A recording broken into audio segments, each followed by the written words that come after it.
Assalamualaikum warahmatullahi wabarakatuh. Salam sejahtera untuk kita semuanya. Semoga kita senantiasa berada dalam lindungan Tuhan yang Maha Kuasa. Pada video kali ini berisi pengalaman dari seorang pemuda asal Bandung. Kita sebut saja Noval. Kejadian ini terjadi di sebuah gedung bekas rumah sakit di daerah Bandung. Sebelum dimulai, jangan lupa subscribe, like, dan share, serta bunyikan lonceng supaya kalian tidak ketinggalan updatean dari kami. Berikut kisahnya.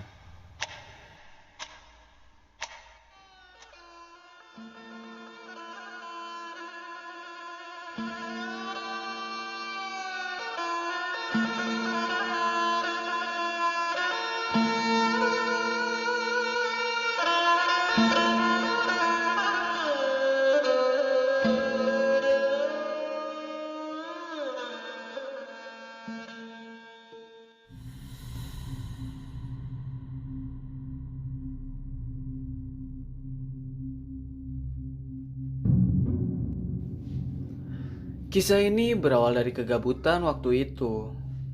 Jadi, Noval adalah anak muda asal Bandung yang suka main dengan sahabatnya. Kita sebut saja Andre, Dian, dan Novi.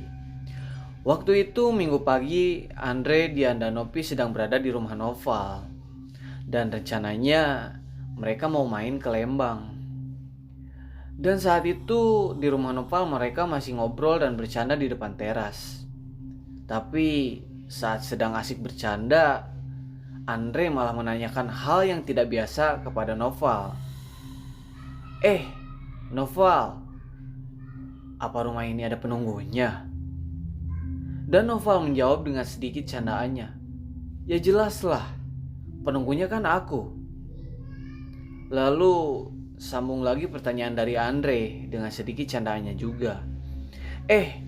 Aku serius nanya nih. Apa di rumah ini ada hantunya? Pertanyaan dari Andre itu membuat Dian dan Novi kesal. Dan mereka langsung memutuskan segera pergi dan melupakan pertanyaan tidak penting dari Andre. Dan Andre sambil tersenyum berkata, Val, kalau ada penunggunya, aku pengen kenalan dong. Noval pun tidak menghiraukan pertanyaan itu. Tidak lama mereka pun sampai ke tempat wisata di daerah Lembang, Jawa Barat. Di sana mereka jalan-jalan, bersuah foto, dan menikmati tempat wisata di sana. Di saat mereka berjalan, Noval pun memutuskan untuk mencari makan di luar. Karena makanan di tempat wisata itu tidak ada yang menarik. Dia, Novi, dan Andre pun setuju untuk makan di tempat lain. Mereka pun masih melanjutkan berfoto di tempat wisata itu sambil bercanda dan penuh tawa. Tapi semua suasana itu dirusak lagi oleh Andre yang menanyakan sesuatu yang aneh-aneh lagi. Kira-kira kalau kita datang ke sini malam hari bakal ada penampakan gak ya? Dan Noval pun kesal dengan pertanyaan Andre itu. Emang kamu berani kalau malam hari kesini? Tanya Noval kepada Andre. Dan Andre pun dengan pedenya jawab, ya beranilah. Ketemu yang dibungkus juga aku sih udah biasa aja. Dan spontan Novi bilang kepada Andre, Dre, jangan sompral atuh. Dan sompral itu adalah bahasa Sunda yang maknanya bisa sombong dan tidak menghargai tata, atau bisa juga menantang. Dan Andre malah berkata kepada Novi, hantu itu adanya malam doang. Dan kalaupun ada siang, pasti mereka lagi foto bareng di bawah pohon. Dan sambil tertawa, Andre melanjutkan candanya itu dengan ngomong, hantu punya handphone gak ya? Dan saat itu Noval benar-benar kesal dengan Andre. Dan Noval pun menantang Andre untuk pergi ke tempat angker di kota Bandung. Oke Andre, kamu kayaknya memang pemberani. Kalau memang kamu berani, pulang makan kita ke rumah sakit di Pati Ukur. Dan dengan pedenya Andre mengiyakan ajakan Noval. Jadi pada waktu itu ada salah satu gedung bekas rumah sakit di daerah Bandung yang lama tidak dipakai. Sampai pada akhirnya jadi tempat wisata horor untuk umum. Setelah selesai makan, akhirnya Andre, Noval, Nopi, dan Dian pergi ke tempat angker itu. Dian dan Nopi sempat tidak mau ikut, tapi karena Noval yang terus membujuk mereka, akhirnya Nopi dan Dian pun ikut. Setelah sampainya mereka di tempat itu, banyak juga orang-orang yang menunggu giliran untuk merasakan aura mencekam di dalam gedung bekas rumah sakit itu. Waktu itu masih menunjukkan jam 4 sore dan hari masih terang. Tapi katanya di dalam gedung itu sangat gelap dan harus membawa senter untuk penerangan. Karena di dalam hanya sedikit cahaya yang masuk. Karena banyaknya orang yang bergiliran masuk ke dalam, Noval dan kawan-kawan kebagian agak sore. Dan sepertinya mereka adalah pengunjung yang terakhir. Penjaga gedung itu sempat tidak mengizinkan Noval dan kawan-kawan untuk masuk karena waktu yang sudah mau gelap. Tapi karena Andre yang berusaha dan membujuk penjaga gedung untuk mengizinkan, akhirnya mereka pun diizinkan masuk dengan syarat jangan terlalu lama dan jangan banyak tingkah di dalamnya. Setelah mereka diizinkan masuk, akhirnya si penjaga itu menjelaskan peraturan yang harus mereka ketahui sebelum memasuki gedung gelap itu. Dan selesai menjelaskan peraturan, si penjaga itu menawarkan untuk jadi pengawal di dalam.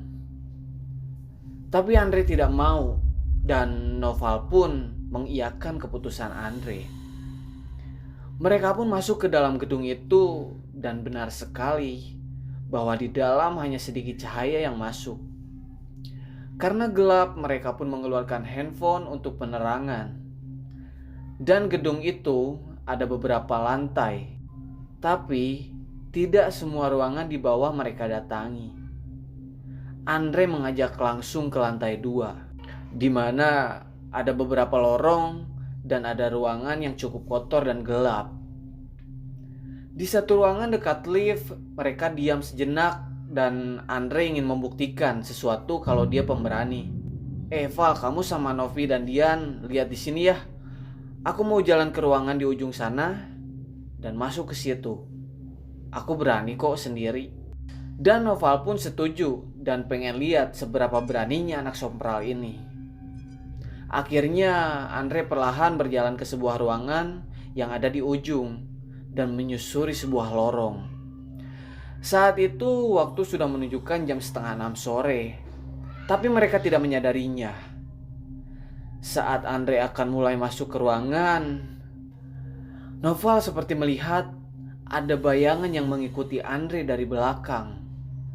Dan Noval mulai agak merinding. Terus tidak berpikir yang aneh-aneh soal apa yang dia lihat barusan. Noval tidak mau Novi dan Dian tahu.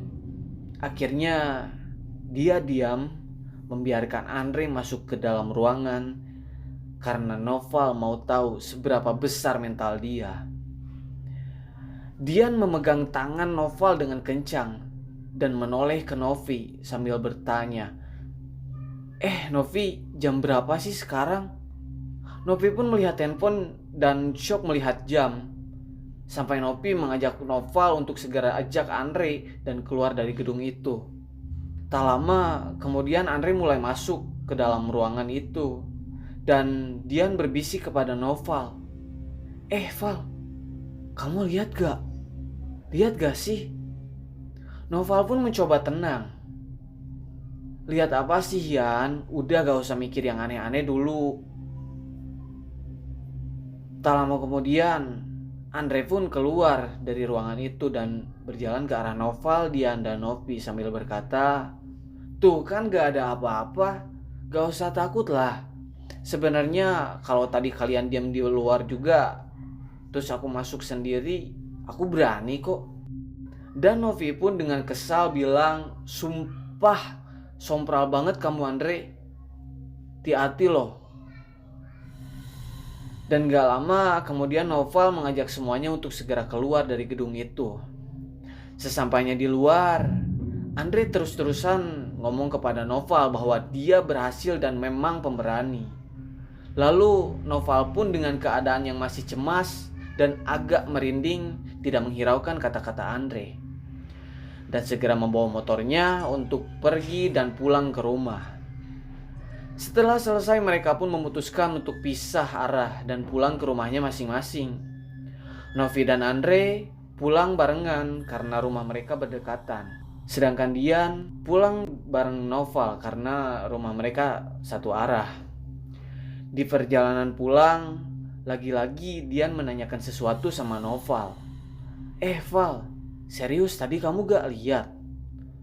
Terus Noval dengan tenangnya bilang, udah Yan, takutnya dia ikut sama kita. Lalu Dian pun berkata, tuh kan bener, serius aku merinding nih. Tidak lama akhirnya sampailah di rumah Dian, dan Noval pun melanjutkan untuk pulang ke rumahnya. Sesampainya di rumah, Noval langsung pergi ambil wudhu, dan dia lanjut untuk sholat maghrib. Setelah itu Noval menonton TV bersama saudaranya. Dan dia masih terus terbayangi dengan sosok bayangan yang ada di belakang Andre. Noval masih tidak percaya dia bisa-bisanya lihat bayangan jelas seperti sosok orang berjalan mengikuti Andre.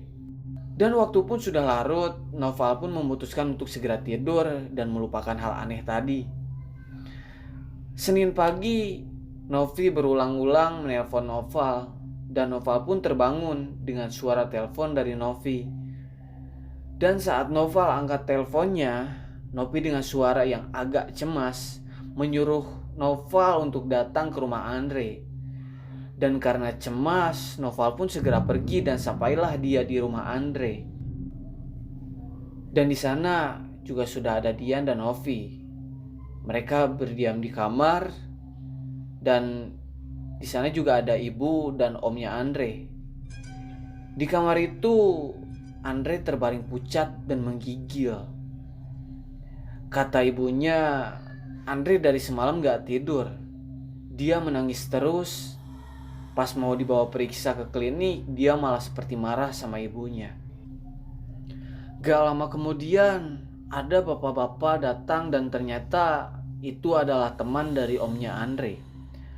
Dan beliau katanya orang pintar.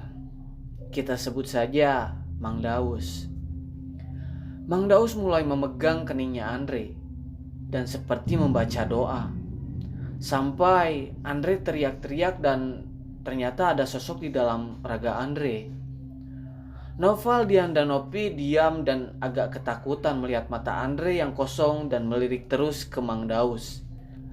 Dan Noval ceritakan hal yang terjadi saat hari Minggu di gedung itu, bahwa kayaknya ada yang ikut dari gedung angker itu. Mang Daus bertanya sama Andre, punten linggih di mana sareng aya maksad naon? Yang artinya, permisi, datang dari mana dan ada maksud apa? Dengan pandangan kosong, Andre berkata, iya budak nungundang, meh apal. Yang artinya, ini anak yang mengundang, biar tahu. Lalu Mang Daus menyuruh sosok yang ada di dalam raga Andre untuk pulang lagi ke tempat asalnya. Dan sosok yang ada di raga Andre pun berkata, bejaan budak, ieu kuring aya, teu kudu nanyakeun deui, ayeuna kuring balik. Yang artinya, kasih tahu sama anak ini, saya ada, tidak perlu menanyakan lagi. Sekarang aku pulang. Sambil melihat ke arah Noval. Dan Andre pun mulai sadar dan terlihat lemas. Terus Noval menanyakan sesuatu sama Mang Daus. Mang, apakah yang barusan ikut sama Andre dari gedung bekas rumah sakit? Lalu Mang Daus dengan santainya bilang, bukan. Sosok ini yang ikut Andre dari rumah kamu. Dan Noval pun ketakutan. Tapi Mang Daus bilang bahwa sosok yang ada di rumah Noval itu tidak mengganggu. Sosok itu memang sudah tempatnya di situ. Hanya saja Andre tidak permisi dan tidak hati-hati dalam berbicara. Dan Noval pun mulai agak tenang. Dan keesokan harinya Andre sembuh dan menceritakan kejadian waktu itu kepada Noval, Dian, dan Novi. Dan Andre pun kapok dengan perkataannya yang kurang dijaga atau sompral. Demikian untuk kisah kali ini. Adanya kisah seperti ini jangan membuat kita takut, karena pada dasarnya manusia diciptakan lebih sempurna. Ambil baiknya dan buang buruknya, dan selalu minta perlindungan kepada Tuhan. Dilarang takut, dilarang memuja. Saya Rizal Fauji, selamat beristirahat. Wassalamualaikum warahmatullahi wabarakatuh.